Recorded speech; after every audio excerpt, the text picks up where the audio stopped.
সন্তান হারানোর শোকে অঝরে কাঁদছেন মা, মূর্ছাও যাচ্ছেন বারবার।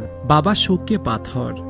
এলাকার প্রিয় মুখ জাহিদুল ইসলামের এমন মর্মান্তিক মৃত্যুতে কাঁদছেন গ্রামের মানুষরাও।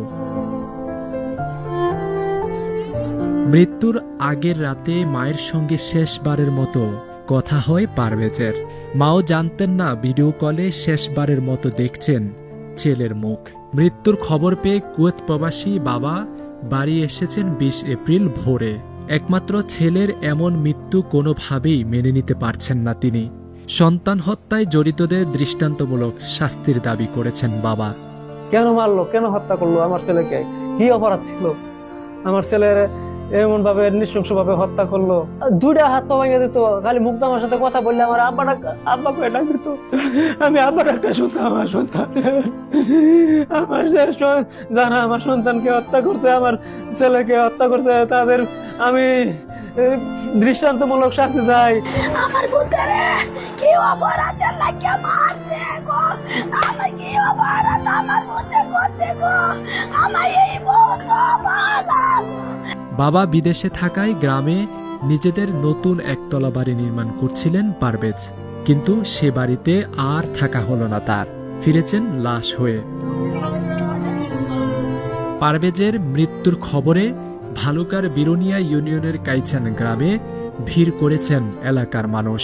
পারভেজের খুনিদের দ্রুত গ্রেফতার ও ফাঁসির দাবি জানান স্থানীয়রা। আমাদের চোখের সামনে বড় হয়েছে, খুব ভালো ছেলে ছিল, কারোর সাথে কোনোদিন মাথা মুঠো করে কথা বলতো না, এই আর লেখাপড়া করতেছে, ডাকাতে থাকতো। আজকে যে এই মর্মান্তিক দুর্ঘটনা ঘটেছে, এটা সুস্থ বিচার চাই আমরা। শুধু গ্রাম নয়, আমি মনে করি যে আমাদের ভালুকা থানা বিরুনিয়া ইউনিয়নের বা ভালুকা যারা এই খবরটি শুনতে পাচ্ছে, সবাই এর জন্য খুব মর্মাহত। এই ছেলে ভালো ছিল, ভদ্র ছিল।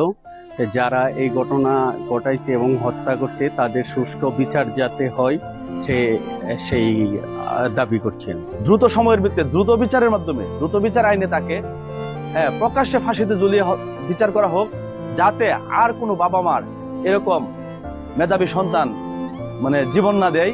১৯ এপ্রিল বিকেলে রাজধানীর বনানীতে প্রাইম এশিয়া বিশ্ববিদ্যালয়ের শিক্ষার্থী জাহিদুল ইসলামকে প্রকাশ্যে ছুরিকাঘাতে হত্যা করে দুর্বৃত্তরা।